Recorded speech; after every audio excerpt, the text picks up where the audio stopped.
Alrighty guys, as you can bring us another Dragon Ball Legends ToP guide video. This is going to be in regards to ToP Season 53. Last season, we ended off at rank 4,205, which is actually more on the lower end of the spectrum that we usually end up on, but still enough, more than enough, to guarantee that juicy 1000cc.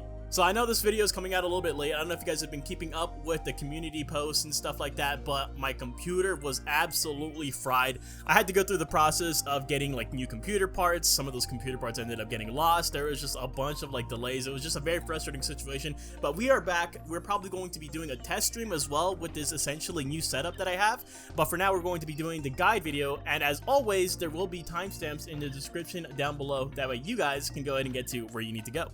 So we are going to be starting off with our pathing. You're going to see two images side by side right here. So as always, the red circled fights are going to be the most important fights. As you guys do know, ToP rewards you on your win streak bonus in the increments of 5, 10, 15, 20, and 25.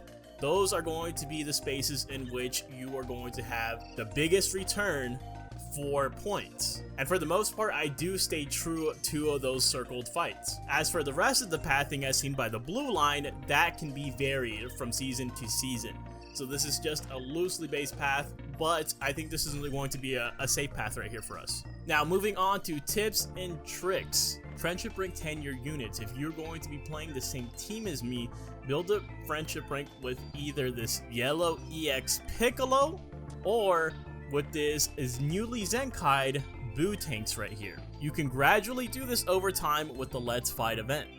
And you may be asking, Azzy, why is FR important for this? Well, friendship rank gives you a bonus buff to all of your stats for a specific unit. Yes, you only get this bonus in ToP, but if you find your units dying quickly or simply not attacking before the enemy team, then this will directly assist you in that. As you can see on the screen, we are comparing a friendship rank 10 EX Piccolo with his ToP stats, and here are his regular stats. As you can see, there's a direct increase to every single stat. Now moving on to the tricky levels of the map, let's start here. So Tapion fights. This man specifically will reduce one of your units' super gauge to 0 on turn 2, and although it is very situational, it can be detrimental, so you'll typically see me target him first. Next we have Super Warriors. That green TN will stun you on turn 2, as well as getting 100% to his special move gauge, so target him first. That baseball Yamcha down there will apply a debuff to your entire team upon receiving a blast attack, which he also nullifies, so I usually target him last. So next we have Sagas from the movies with Thouser or Salza, whatever you want to call him. Either way, he juices the ever-living hell out of cooler units, so be sure to take him out and the blue cooler first. And typically you will see me target either the yellow Goku or the purple cooler last, since Goku heals the team upon getting hit, and cooler will buff the team upon getting hit. Either way, they both belong in the 5th and 6th slots. So we will be taking on a fusion stage, which will be honestly very difficult because they all buff each other. It's a very cohesive team. Whatever you do, do not save Ultra Gogeta last, since he does get 20% to special move gauge per defeated ally and gets 10% per hit. And I also believe that he upgrades his special move to his ultimate, so that's something you definitely want to avoid. Ultra Vegeta, on the other hand, is safe to target last, but remember he can deal damage with his counter, which is activated against a blast attack. Avoid this Boo stage. To my knowledge, there is no practical or easy way to avoid the Boo tank special here, since that red Hercule buffs key recovery by 15%, meaning that they're going to be attacking before your units. So we also have the purple Broly stage. You want to target the Ultra Broly first, since he will stun you at the start of turn 2, and then the purple Sparking Broly, as he will stun you at the end of turn 2, which is something that I have been overlooking. Tapion is here too, but avoiding the stuns is definitely more important. Next we have the infamous Kid Gohan stage. Just get rid of him first. If you can, try and kill the Gohan and the green Beerus in turn 1, since Beerus will stun you on turn 2. If not, then just aim for Gohan on turn 1. Next we have the Saiba stage. kill Nappa first, and then kill the blue Cybermen before turn 4, since that is when he will get his guaranteed super attack. Next is Sagas from the movies with the purple Bojack. This one's pretty straightforward. Make sure you get that purple Bojack before the end of turn 2, since that is when he'll get his guaranteed super attack. Avoid this stage as well. There are double stuns from purple LF Jiren and green God Topo, which are completely unavoidable as they happen at the start of turn 1. Next is the Zamasu stage. If you can, kill corrupted Zamasu last, as he will inflict crippling debuffs upon death.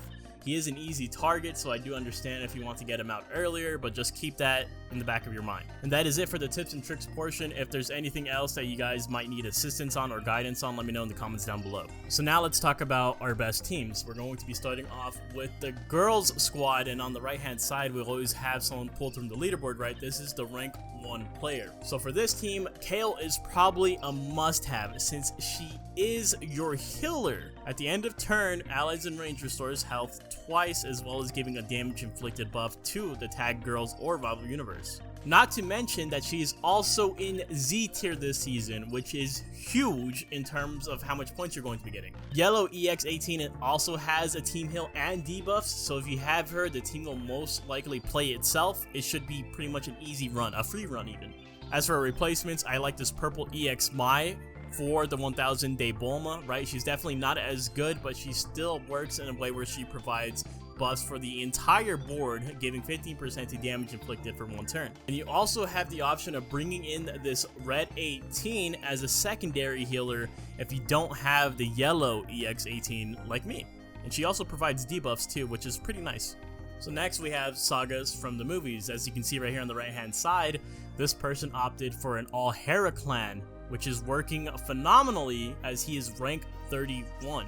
But Sagas is so good because it is so flexible. There are so many replacements here, like you could use this green Thouser, for example, right? He's used a lot, but I only have him at 4 stars, so I probably personally would have used him, but he is commonly used with the blue EX Cooler, right? That can be found in S tier. They are kind of like a combo package and they work together really well. There are also multiple healers to choose from in B tier, such as the blue Gamma 2, which I do have in my backup right here. He's kind of more of a secondary healer though, because he only has 1 heal. On the 3rd turn, he restores health by allies in range by 2%.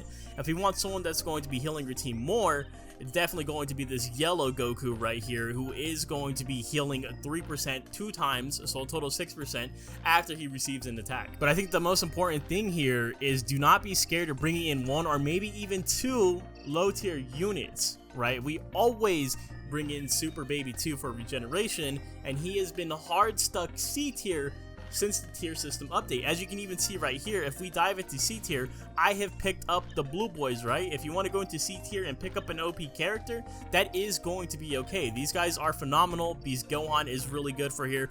Ultra Gogeta might not work as well just because he favors Fusion Warrior even with his Ultra ability, but they're still going to be great. Alright, so next we have androids. This is such a strong team, and on the right hand side, I think this is actually the perfect setup for this season. I probably wouldn't change anything about this. Obviously, this guy is in the top 100. For my own team formation that I have built right here, this is going to be a much safer build, right? This is still going to easily clear. You're still going to get your guaranteed 1000 CC with this version, but it's definitely not a top 100 team. Red 18 heals, the blue Gamma 2 will heal, green 16 cover changes for the red 18 with no health restrictions, which makes them such a powerful combo. Not to mention the yellow EX Cell has a team heal as well at the start of the 3rd turn. And to go even further, there is a YouTuber who makes quick walkthroughs with the androids team by the name of Andy Aid Gaming, whom I will link in the description down below. It's going to be an easy 1000 CC for all you android mates. So next we have Sun Family, right? So we're starting to see the resurgence of this team a bit as we have familiar faces such as the green Namek Goku, who is a side-by-side healer. Doesn't matter what tag they are. At the start of the 2nd turn, you restore their health by 5%. And then I think the biggest reason why we're seeing a lot of them this season is because in S tier, we have Yellow Goten. If you guys don't remember, this dude has insane key recovery at 2600. He has a guaranteed super attack at the start of turn 2, and he also restores his own health. Another unit joining him in S tier is the Zenkai Saiyan Saga Goku, who gets a guaranteed super on turn 3. Well, he gets it at turn 2, but he launches it at the start of turn 3. And again, do not be afraid of your C tier units here. If you want to pick up an OP unit, this guy on the right hand side is top 100, and he's using Beast Gohan. And this guy has an insane kit. He has an essay for his kit. If you don't have Beast Gohan and you want an OP character, you could even use the Super Saiyan Blue Kaioken if you have him at a proper Zenkai level. Unlike me, he gets a guaranteed super attack at the start of turn 2. You could throw MUI Goku on here. You could throw the Blue Boys on here. You can use a C tier unit and still get your guaranteed 1000cc. And just for reference, let's throw up another Sun Family team in the top 100 that is using the OG setup right here. Well, not completely OG, but mostly OG, because he is using the Zenkai Blue Gohan. Remember, this unit does act as a tank unit, and all enemies will focus him in turn 1, so a healer is necessary for him. And last but definitely not least, we have the team that we will be using is Regeneration. So this person is in the top 300. I'm actually surprised a lot more people aren't running Regeneration, and if they are, they're probably lower ranked, I suppose. This person's strategy is definitely more offensive, using one healer but having a guaranteed super attack with Blue Tanks, LF Piccolo, and a frequent super attack with the Blue Piccolo, the Zenkai one. Whereas we have 2 healers and a bit of debuffing with the purple EXL. Either way, both of these teams will be easy claps in my own opinion. If you need any replacements for this team, just simply let me know. It's very straightforward. We have 4 blues here, so we're going to be avoiding a majority of the fights that have multiple green units. So for the final segment, we're going to be talking about new characters, and not necessarily a new character, but a new Zenkai right here. We're going to be showing off the Blue Tank. So we're going to go into this raw. His key restore speed is still phenomenal at 2612. That is at friendship rank 10. Keep in mind, he does have the blue card. We already know he gets the guaranteed blue card here. There's not going to be much changes, but he's still going to be good regardless. Even if they did like nothing to his kit besides give him Zenkai stats, he's going to be a value. He's going to be valuable. So he gets 60% to damage inflicted for 2 turns, minus 10% to next damage sustained, and he also gets plus 70 to key recovery for 2 turns, cannot be cancelled. His next ability is at the start of the first turn. He gets 30% to damage inflicted, minus 10% to damage received, and the guaranteed blue card right here. And on special move arts, he cancels enemy attribute upgrades, and I think that remains the same. So I can't wait to try him out and see if he's a lot more durable than prior to the Zenkai. So next, let's talk about this kid Buu, because we did not get the opportunity to talk about him, right? So let's go ahead and get right into it. 2,554 for key restore speed is not bad at all, considering you can easily bump this up to 2,600 at friendship rank 10. He has the blue card and the ultimate, and I'm assuming he has essays here. Yes, he does. 80% to own damage, minus 25% to damage received, 10% to key recovery. So his key recovery, he's going to be attacking first on your regeneration team easily. He inflicts all enemies with attribute downgrade plus 10% to damage received. That's also amazing. On Striker Blast Arts attack to self, he gets 20% to damage inflicted. More damage inflicted is going to be amazing as well. And after receiving an attack, he restores health by 2%, so he also heals himself, which is kind of broken. He has a strike cover change, right? But it has the health restriction of 30%, so it's kind of irrelevant. Not necessarily useless, but most of the time your units aren't going to be 30% or lower. Start as a second turn, you restore your own health by 3%, so more healing, more damage inflicted, and more key recovery, another 10%. And at the start of the third turn, more healing, 20% to damage inflicted, another 10% to key recovery, 20% to special move gauge, and you automatically upgrade it? Yep, safe to say that this guy is absolutely amazing. Absolutely. Let's see his ultra ToP ability. So start of the battle, allied tag, 5% to special move gauge. No, he's broken.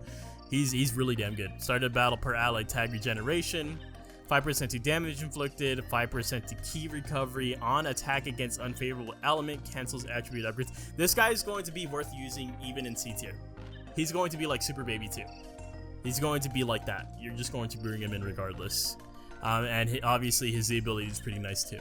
So lastly, we have this Super Boo. He is an A tier. I think he should be in Z tier. I think if a new unit drops, they should get a guaranteed Z tier for a season. But that's besides the point. He is an A tier right here. Let's take a look at his ToP stats at maximum right here. 2,728 for key restore speed. That is impressive. That is definitely impressive. He has a regular blue card here.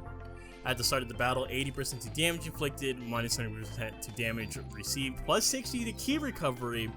Dude, these guys are just speed blitzing everyone then. At the end of the turn, multi-target plus 30% to own damage inflicted, plus 10% to own key recovery. Insane. And you inflict all enemies with the attribute downgrade, minus 30 to key.